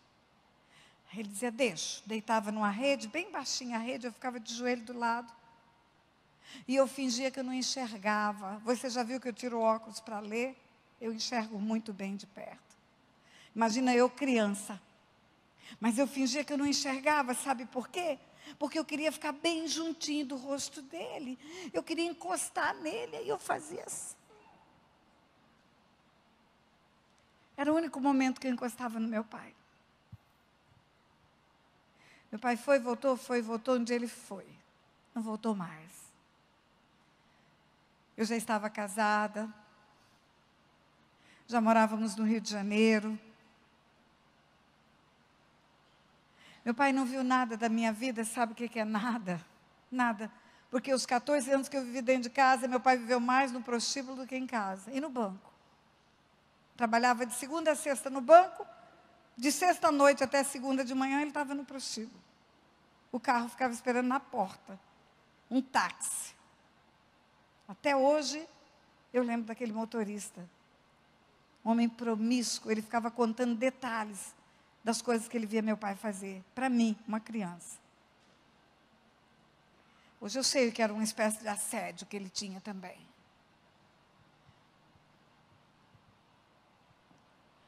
Aí um dia meu pai foi, não voltou mais. Eu já estava casada. E eu disse, vai. Não precisa voltar mais. Chega de mendigar carinho de pai. Eu vou sustentar minha mãe, o meu marido é um homem de Deus, um homem de bem. Vai concordar com isso, e eu já estava trabalhando, ganhando muito bem. Meu irmão também, meu irmão começou a usar drogas. Minha mãe usava muitas drogas.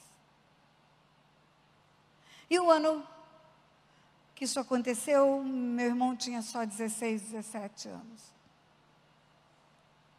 Aí passaram-se muitos anos, meus filhos nasceram, minha filha tinha 12 anos.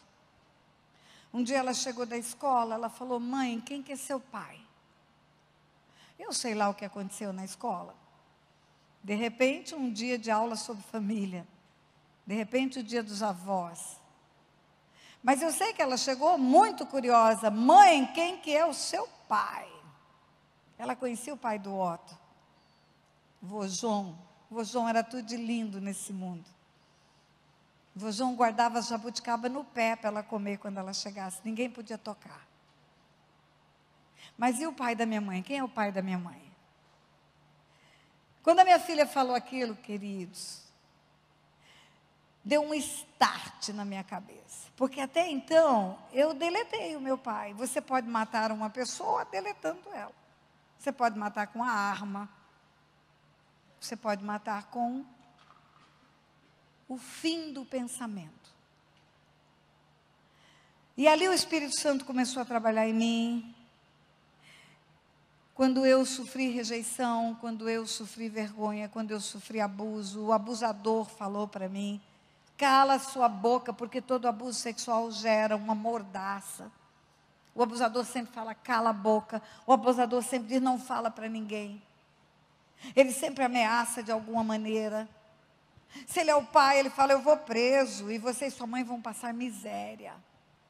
Ou então ele fala para a menininha, sua mãe vai sofrer muito quando souber que você é minha mulher. E a criança acredita no inferno que fala para ela, você não tem valor. Se você tivesse valor, seu pai cuidaria de você. Se você tivesse valor, você teria tudo que você precisa. Se você tivesse valor, você não escutaria do abusador o que você escutou. Porque o abusador falou, cala sua boca. Ninguém vai acreditar em você. Sua mãe precisa das drogas que eu vendo. Ele vendia as drogas para ela. Se ela parar de usar, da noite para o dia, ela morre. E o seu pai? Você não tem pai. O seu pai está enfiado no meio das pernas das prostitutas. E eu cheguei em casa em desespero. Minha mãe não examinou nem o meu corpo. Nem olhou para mim. Ela falou, mentirosa. Você está falando isso porque não quer que eu use mais esse remédio. Eu preciso dele. Enfim. O Espírito de Deus tentava me mostrar o tempo todo o meu valor, mas não conseguia. Porque os demônios falavam mais alto nas minhas feridas. Os demônios se alimentam das nossas feridas, sabia? Ressentimento, falta de perdão, amargura. E os demônios falavam para mim, você não tem valor nenhum, menina. Se você tivesse, seu pai cuidaria de você. Se você tivesse, sua mãe teria olhado seu corpo, levantado a sua saia e olhado seu corpo. Mas aquele dia que a minha filha chegou e falou, quem que é o seu pai? O Espírito de Deus já conseguiu me dominar. Eu já tinha anos de crente. Ele falou para mim, sabe, Tânia, o seu pai perdeu você, ele não viu você se tornar uma nova pessoa, ele não viu você estudar. Eu fui estudar depois de casada. Quando eu passei no concurso para juiz, eu já era avó, já era vovó Tetê. Seu pai não viu nada, seu pai perdeu tudo a seu respeito. Agora sabe o que está acontecendo, Tânia? O seu pai está perdendo a outra geração. Seu pai perdeu a filha, e está perdendo os netos. Você tem a luz, Tânia. Você tem a graça, você tem a salvação, você recebeu um tonel de salvação. Dá um copinho para o seu pai. Dá só um copinho. Oferece o perdão para ele. Fala com ele. Vai lá, procura ele. É como um anel, você tem um anel. Você tem um anel, é uma joia, é uma peça de ouro com brilhantes. E ele tem muito valor, e esse valor, ele decorre da natureza da joia. Ele não tem valor porque ele está no dedo de A, B ou C. Se estiver no meu dedo, vai ter valor. Se ficar aqui em cima, vai ter valor. Eu tiro para lavar a mão no banheiro, para não encher de sabão. Se eu esquecer no banheiro, vai ter valor no banheiro. Se ele for embolado no papel e for para o lixo, vai ter valor no lixo. E eu tinha valor no lixo. Mas o diabo falava, não tem. E aí o coração da criança é machucado por essas histórias. Minha irmã, a Bíblia fala que quem dá um copo d'água para um profeta tem galardão de profeta. Imagina quem dá água de coco. O tamanho do galardão. Obrigado, Jesus. E o Espírito falou para mim, vai atrás dele, faz a ponte. Reconstrói relacionamento, perdoa. Você pode reconstruir relacionamentos, um faz um pedaço e outro faz um pedaço, cada um dá um passo e a gente se encontra no meio. Mas você pode reconstruir relacionamentos, você fazendo a ponte, você faz a ponte. Você vai lá, você briga para reconstruir, você insiste, você não desiste. Eu quero reconstruir esse relacionamento. E aí, para ficar livre de você, ele falou, ok, vou te dar a mão, pode vir. E ali recomeça tudo de novo. Eu fui atrás do meu pai. Eu tinha uma filha de 12 anos. Eu tinha um filho de 7 anos. E eu fui atrás do meu pai. Pastor, vem cá, para o senhor me ajudar a pregar. Vem cá. Hoje eu preciso do senhor aqui. Meu pai era do tamanho do pastor. Homem grande, mas era claro, cabelo crespo, olho azul. De vez em quando eu ponho uma lente azul para ficar igualzinha meu pai. Fica aqui de lado de frente para mim, pastor. Isso. Aí eu fui, meu pai morava em Belo Horizonte, estava no 3º casamento já. E eu cheguei, eu sabia que a mulher com quem ele estava trabalhava de manhã, e eu fui de manhã para pegar ele sozinho. E eu cheguei, quando ele abriu a porta, que ele me viu, ele ficou muito, mas muito nervoso, assustado. Ele ficou meio paralisado, sem reação, porque a última coisa que ele esperava era a Tânia na porta dele. E aí ele nem me convida para entrar, nem sai da frente da porta, e começou a falar, e começou a se defender. É como se ele estivesse pronto para ser atacado, e a defesa já estava preparada. Ele começou a falar, minha filha, eu fiz tudo errado com você.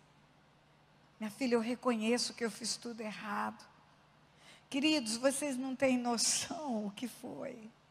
Você não pode imaginar o que é um pai bêbado, tirando fotografia dele, tendo relação sexual com prostituta, e mostrando para uma menininha de 5 anos, e falando, olha aqui, olha, abre o olho e olha para você ver como é que homem é. E era o meu pai.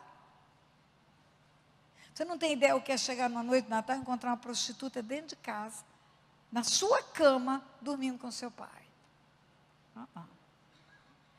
E ele tinha uma culpa enorme por isso. Só que tem um detalhe, quando eu saí da minha casa, eu já saí com o perdão pronto. O Espírito de Deus falou comigo lá em casa. Perdoar não é esquecer, você vai lembrar o resto da vida. Eu lembro de tudo, até do que eu não conto, porque é muito sujo para contar.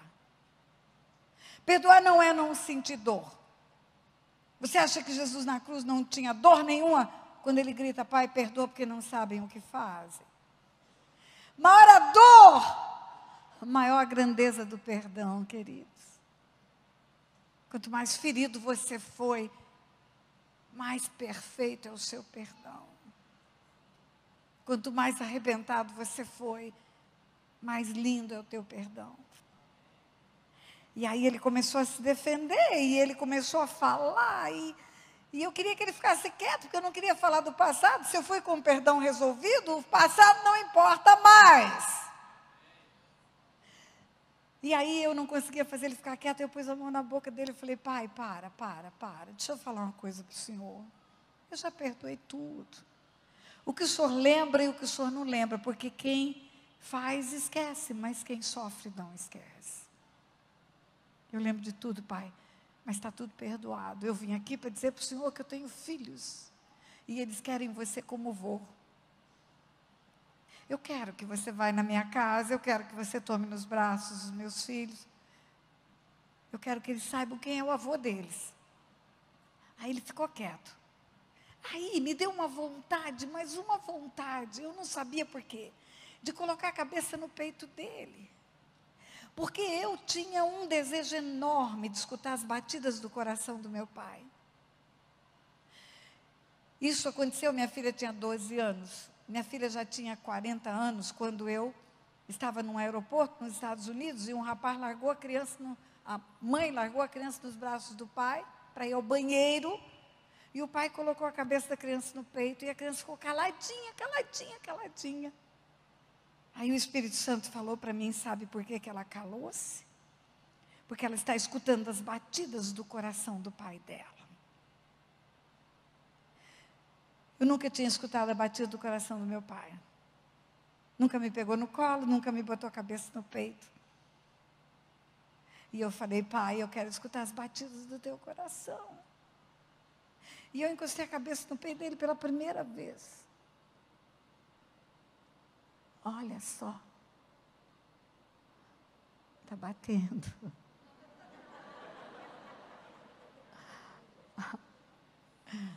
Oh, meu Deus. Depois disso, ele quieto, duro, feito uma estátua. Eu falei, pai, eu não quero só escutar a batida do coração, eu quero um abraço. Ele não se mexeu e eu peguei o braço dele e falei, é assim, pai, assim. Assim.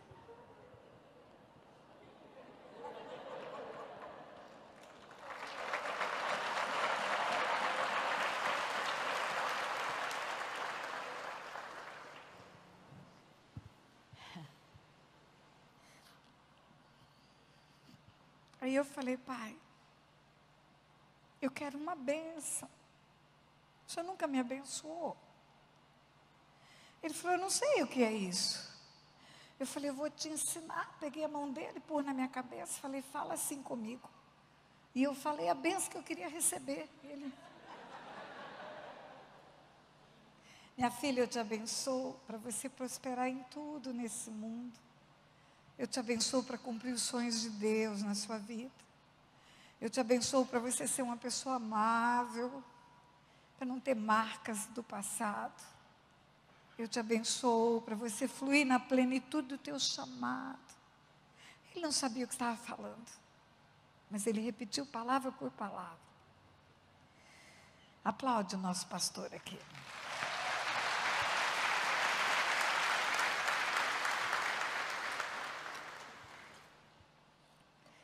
Duas coisas começaram a acontecer a partir daquele dia, queridos. A primeira delas foi a conversão do meu pai.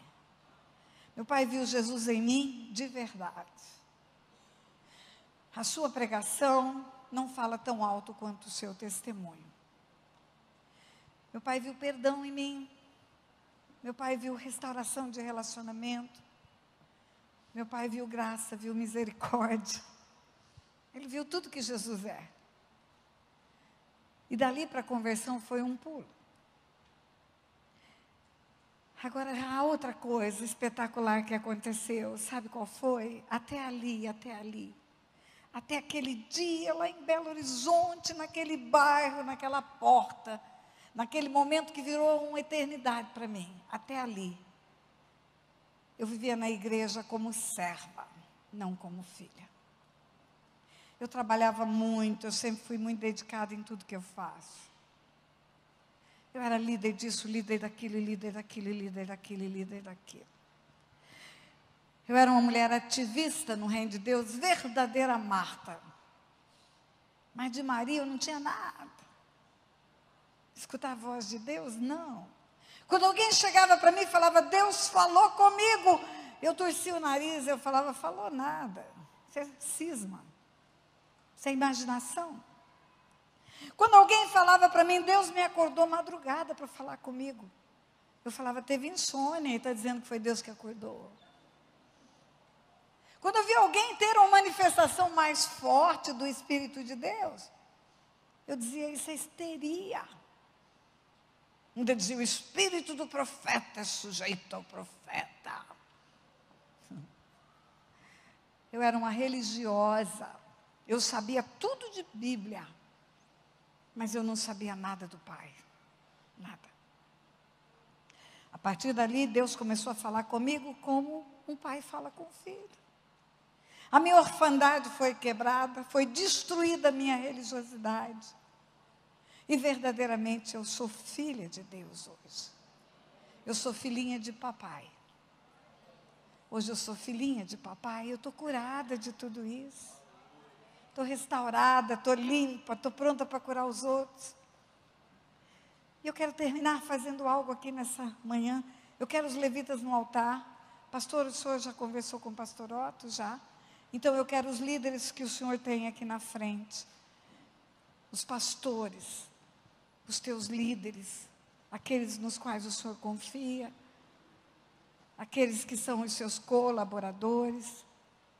Eu quero que eles fiquem aqui na frente, um do lado do outro assim, fazendo uma fileira. Isso. Vamos lá.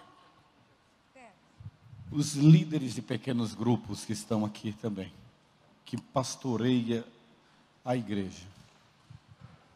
Separa um do outro a distância de um braço, assim, de uma mão, de um braço. Dá assim essa distância de uma mão. Isso. Isso. Pode dobrar aqui se precisar. Isso.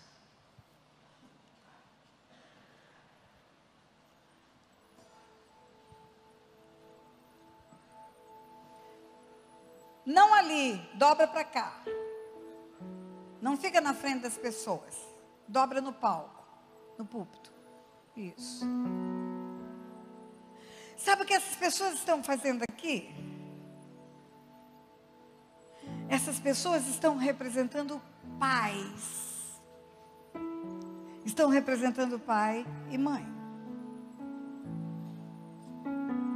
Elas estão representando o seu pai que te abandonou. Elas estão representando o seu pai. Elas estão representando o seu pai que abusou, que não te deu nome, que te espancou. Também elas estão representando o pai que era seco, não era mau, mas era seco.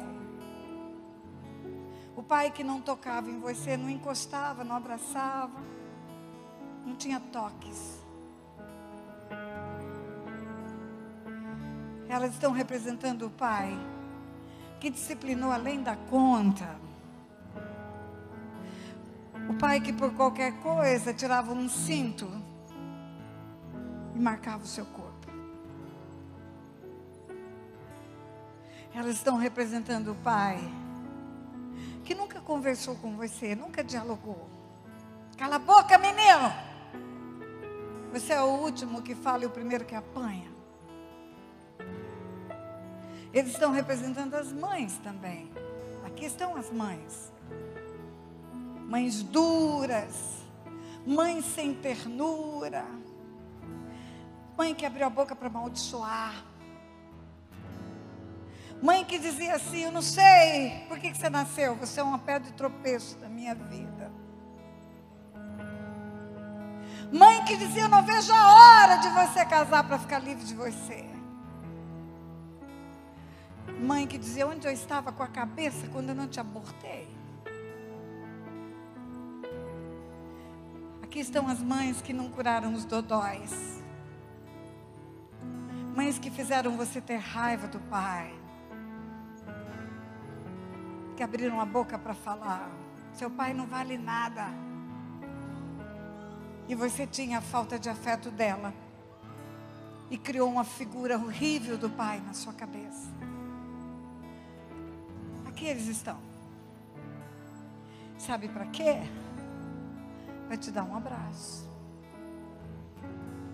Para romper no seu coração a orfandade. Um abraço profético. Talvez teu pai não esteja mais vivo, você nunca mais vai poder abraçá-lo. Mas talvez esteja, vai ser apenas um ensaio do abraço que você vai dar no seu pai. Um abraço de filho, e eles vão te abraçar e vão te abençoar, só isso. Você não precisa contar a sua história. Você não precisa falar de sua dor. Só abraçar. Queridos, eu tinha uma filha de 12 anos de idade. E eu nunca tinha escutado o coração do meu pai. Nunca tinha passado a mão no meu cabelo. Você sabe por que o pedófilo me conquistou? Porque ele passava a mão no meu cabelo. Ele falava para mim: você é tão bonita, você tem cachinhos dourados. Isso era tudo que o meu pai precisava falar para mim.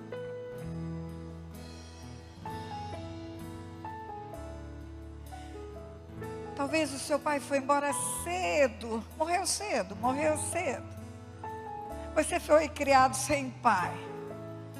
E você, quando vê uma criança abraçando um pai, meu Deus, que desejo que você tem de ter um abraço de pai. Eles estão aqui para isso. Tem homem e mulher demais. Aqui está sobrando pai, sobrando mãe. Escolhe uma pessoa que parece mais com a figura do teu pai, com a figura da tua mãe, como eu escolhi o pastor, que era a figura mais ou menos como meu pai. E vem dar um abraço, vem ser curado. Vem limpar essa ferida de orfandade. Vem entregar seu coração de filho, para que você possa ter uma conexão com o céu como filho. Isso, vem logo, não demora não, vem logo. Vem logo, sai do seu lugar e vem. Eu quero te animar a vir, porque pela experiência, muitas vezes, depois desse ato, a gente quando vai ministrar no Silk, aí lá no almoço, a pessoa vem pedir um abraço de pai. E eu pergunto: mas por que você não foi lá naquela oportunidade receber uma base de pai? Ela disse: eu não consegui sair da cadeira. Eu estava amarrado na cadeira. Então, em nome de Jesus, eu quero repreender aqui aquele que te prende na cadeira, para você não poder sair. Quero repreender aquele que usou uma pessoa para abusar de você e te deixou presa. Até hoje você está presa e você não consegue sair, mas em nome de Jesus, hoje você vai sair da cadeira e vai vir receber um abraço de pai, para quebrar essa orfandade na sua vida. Então, em nome de Jesus, saia da cadeira e venha receber o abraço de pai. Em nome de Jesus, venha. Não fique presa, não fique preso na cadeira. Deus quer te libertar. Jesus quer fazer muito mais na sua vida, mais do que você pensa, mais do que você imagina. Então venha receber um abraço de pai, um abraço de mãe, em nome de Jesus, para mudar a sua história, mudar a sua vida. Em nome de Jesus.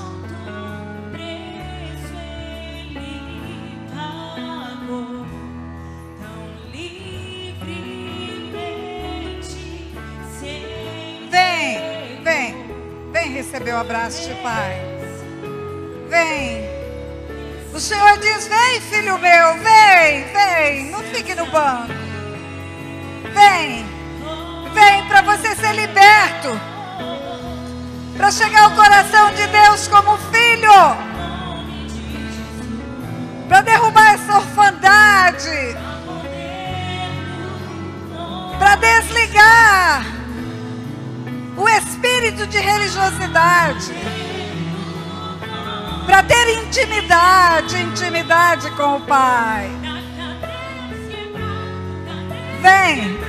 Vem colocar a cabeça no peito, escutar o coração.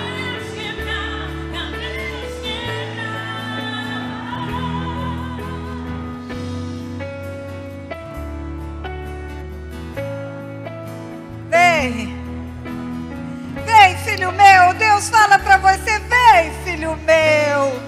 Vem para os meus braços. Antes da fundação do mundo, Ele te amou como Pai. Antes da fundação do mundo, Ele te amou como Pai. Você nunca foi órfão. Nunca. Você sempre teve um Pai que amou você.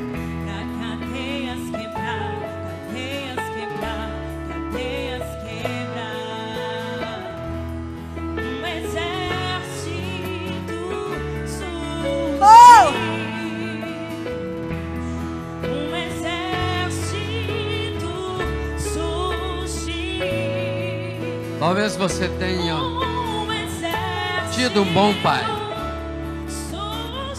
mas Ele nunca pôs a mão na sua cabeça e te abençoou. Ele nunca pronunciou uma palavra de bênção sobre a tua vida. Então você também está convidado a vir receber esse abraço, receber essa bênção de Pai na sua vida. Isso vai fazer diferenças enormes na sua vida. Nós conhecemos uma família, um casal, de um homem muito próspero, marido de uma pregadora do Evangelho. E ele tem muitos irmãos, mas só ele prosperou. E só ele era crente, nem o pai era crente, mas o dia que ele nasceu, o pai pegou ele no colo, nas mãos, levantou ele e ofereceu ele para Deus e falou: Deus abençoe meu filho. Você vê a importância de um pai abençoar um filho.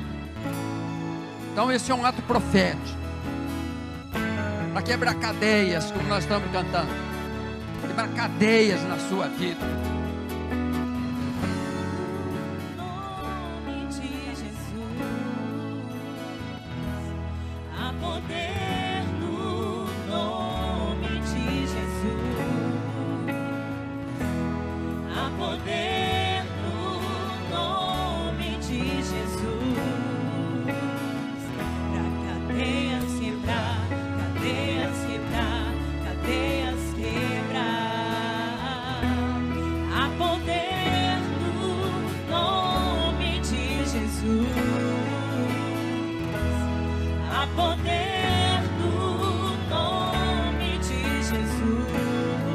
Você que está escutando em casa, você que está ouvindo isso pela internet, no YouTube, no Facebook, escuta bem.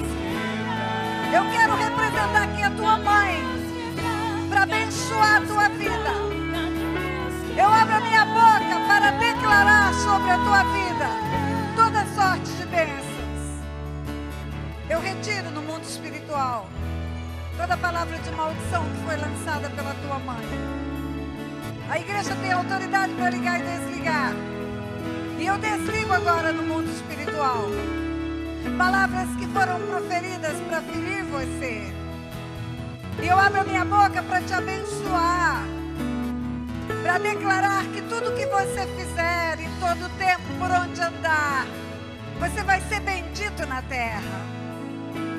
Como mãe, eu abro a minha boca para abençoar todos aqueles que um dia foram amaldiçoados por suas mães. Você que me escuta na internet, abre o teu coração, entrega as suas mágoas no coração de Deus. Recebe a bênção que está sendo ministrada aqui, em nome de Jesus.